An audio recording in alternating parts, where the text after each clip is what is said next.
तो पार्ट 22 की शुरुआत वहीं से होती है जहां पिछला एपिसोड खत्म हुआ था। जूसियो को गोवन पर डाउट हो गया था, इसीलिए वो उसे कहता है कि तुम्हारा जो भी सीक्रेट है उसे मैं पता लगा कर रहूंगा, और अगर मेरा डाउट सही निकला तो जिस तरह एक दिमक लकड़ी को खा जाती है उस तरह मैं तुम्हारे पीछे पड़ जाऊंगा जब तक तुम्हारा सच दुनिया के सामने ना ले आऊं। जिसको गोवन सैवेज रिप्लाई देते हुए कहता है कि जरा संभल कर रहना, क्योंकि मैं कंक्रीट से बना हूँ, इसीलिए अपनी दीमक को समझा देना। ये कहकर चला जाता है। देन इधर हम गायों को देखते हैं जो कि फुल टल्ली होकर रास्ते पर घूम रही होती है। वो काफी अपसेट होती है गोवन की शादी के बारे में सोचकर। उसे अकेला देखकर कुछ लड़के उसे ड्रिंक के लिए पूछने लगते हैं, जिन्हें दो ही मना करके जाने लगती है। पर जाते हुए उसका पैर ट्रिप होता है, वो गिर जाती है जिससे उसके पैर में दर्द होने लगता है। जिसके बाद हमें गायों का फ्लैशबैक दिखाया जाता है। गायों काफी छोटी थी, तभी उसकी मॉम की डेथ हो चुकी थी, पर उसका बाप एक नंबर का शराबी और गैम्बलर था, और वो गायों को शराब खरीदने के लिए पैसे कमाने को भेजता था। जब गायों खाली हाथ वापस आती थी तब उसके डैड उसे मारते भी थे, इसीलिए एक दिन वो अपने डैड के मार से बचने के लिए बाहर आती है। बाहर बहुत बर्फ पड़ रही थी, खाली पैर ही बाहर पड़े कबर्ड के अंदर छुप जाती है। तभी उसके डैड उसे मारने के लिए बाहर निकलता है। वो कबर्ड के नीचे से गायों का पैर देख लेता है। दरवाजा खोलकर वो उसे मारने ही जा रहा था, तभी उसे अपने पीछे से गोवन की आवाज सुनाई देती है। तो उसे पूछता है कि तुम मेरे घर पे क्या कर रहे हो। गोवन कहता है मैं तुम्हारा कर्ज वापस लेने के लिए आया हूँ। ये बोलता है कि क्या तुम लोन शार्क हो, जिससे कभी मैंने उधार लिया था क्या? अच्छा बताओ मैंने तुमसे कितना कर्ज लिया था, मैं तुम्हें वापस कर दूंगा। गोवन बताता है कि तुमने 10 साल पहले अपनी आत्मा मुझे बेची थी 100 मिलियन वॉन के बदले, और आज 10वां साल पूरा होता है, इसीलिए मैं तुम्हारी आत्मा कलेक्ट करने आया हूँ। ये कहने लगता है कि क्या बकवास कर रहे हो, मैंने कब तुम्हें अपनी आत्मा बेची। गोवन कहता है क्या तुम्हें याद नहीं, उस रात भी तुम काफी ड्रंक थे, क्या मैं तुम्हारी मेमोरीज याद दिलाऊं? मैंने जो 100 मिलियन तुम्हें दिए थे वो सारा तुमने जुए में लगाकर सब कुछ हार गए। गायों का डैड कहता है कि मुझे लगा था कि वो कोई सपना था। गोवन कहता है नहीं वो कोई सपना नहीं था। ये बोलकर वो उनका कॉन्ट्रैक्ट दिखाता है। ये तो गोवन को धमकाने ही लग जाता है कि तुम्हें तो मुझे छूकर दिखाओ, अभी मैं तुम्हें मार डालूंगा। ये बोलकर वो उसकी और कांच के बोतल का टुकड़ा करता है, लेकिन गोवन तो एक चुटकी में उसकी आत्मा निकाल लेता है। देन वो गायों से कहता है कि अब तुम बाहर आ सकती हो, कोई तुम्हें चोट नहीं पहुंचाएगा। बोलकर जाने लगता है, तभी गायों भागकर उसके पास चली आती है और उसका कोट पकड़कर उसे रोकती है। उससे पूछती है कि क्या आप कोई एंजल हो। गोवन पूछता है मैं और एंजल, तुम्हें ऐसा क्यों लगता है? गायों कहती है क्योंकि आपने मुझे बचाया। तो गोवन नीचे बैठकर उसे बताता है कि एंजल्स कभी तुम्हें बचाने नहीं आएंगे।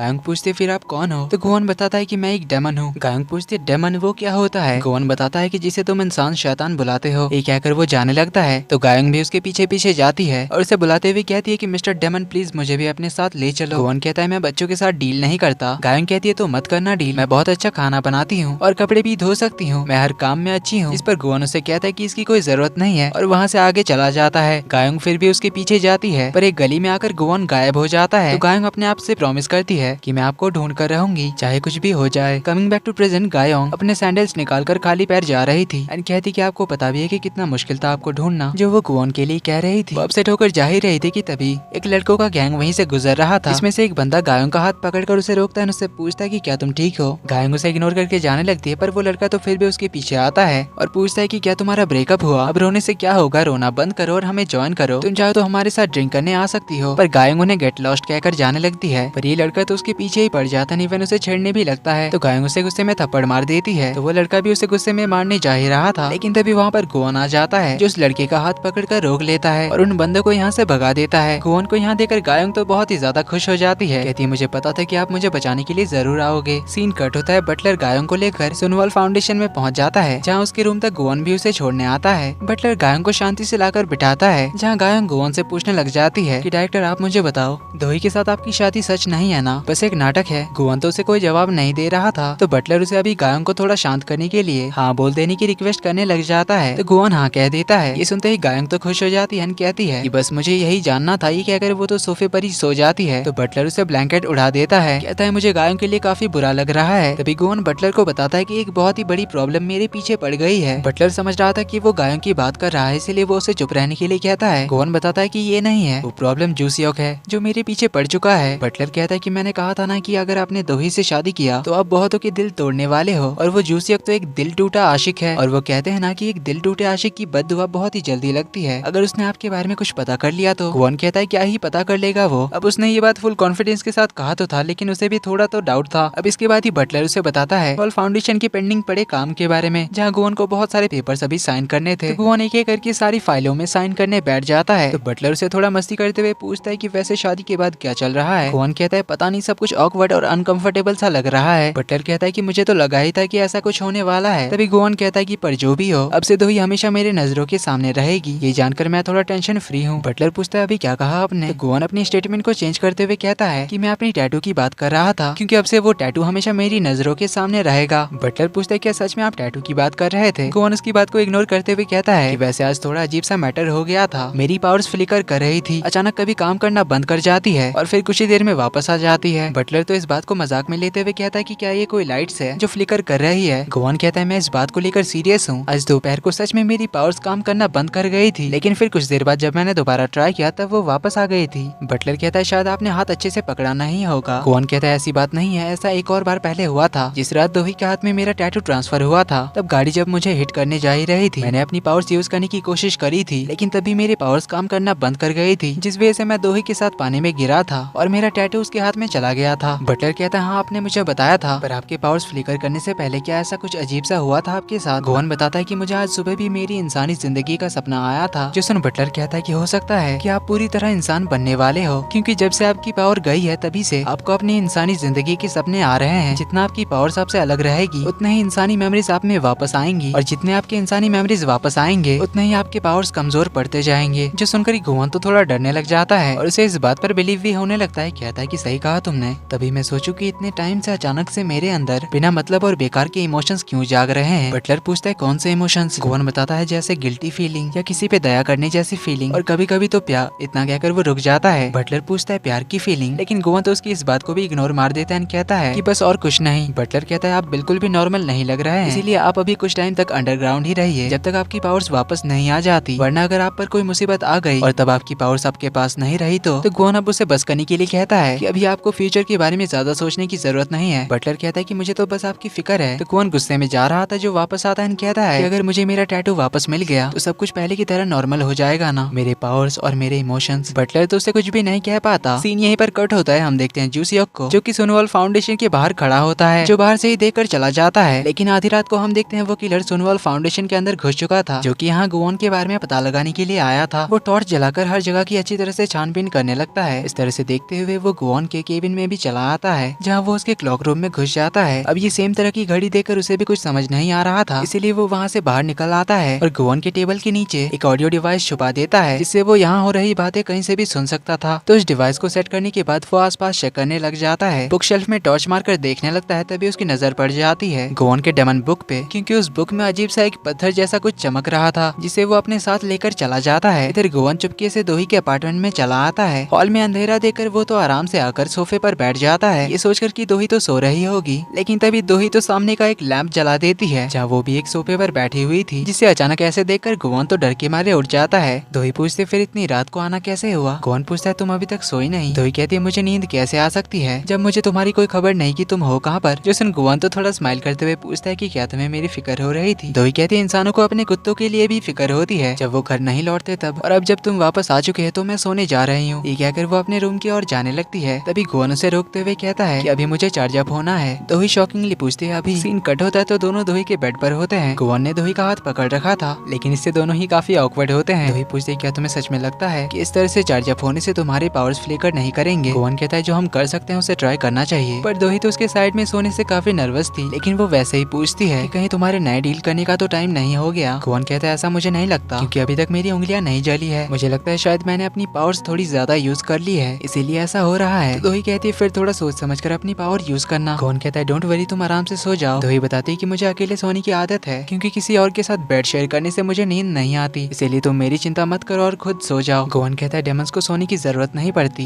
दोही कहती है फिर तो शायद हम दोनों आज पूरी रात जगने वाले हैं। तो दोनों ऐसे ही सोए होते हैं और कब उन्हें नींद आ जाती है उन्हें पता ही नहीं चलता। सुबह पहले गोवन का नींद खुलता है, तभी भी उसने दोही का हाथ होल्ड करके रखा था, तो वो दोही का हाथ सही करके उसे आराम से सोने देता है और उसे ऐसे सोते हुए बड़े प्यार से देखने लग जाता है। काफी देर बाद दोही इसकी साइड टर्न करती है, तो गोवन जल्दी से अपनी आंखें बंद कर लेता है और कुछ देर बाद फिर से धीरे धीरे अपनी आंखें खोलता है और दोही को देखने लग जाता है और अपने आप से पूछता है कि ये अजीब सी और बिना मतलब की फीलिंग जल्दी ही चली जाएगी ना? ये बोलकर भी वो दोही से अपनी नजरें नहीं हटा पाता। तभी दोही फिर से करवट बदलने वाली होती है, इसलिए गोवन अगेन अपनी आंखें बंद कर लेता है और इस बार दोही की भी आंखें खुल जाती है। तो अब वो गोवन को बड़े प्यार से देखने लग जाती है। काफी देर से वो गोवन को ऐसे ही देखती जाती है, तभी गोवन भी अपनी आंखें खोलता है, तो दोनों की नजरें मिल जाती है और दोनों एक दूसरे को देखते रह जाते हैं। और इसी के साथ पार्ट 23 का एंड यहीं पर होता है। वीडियो पसंद आई तो वीडियो को लाइक कर देना, चैनल पर पहली बार आए तो do subscribe and hit the bell icon. जल्दी ही मिलते हैं अगले पार्ट में, तब तक के लिए take care and bye bye.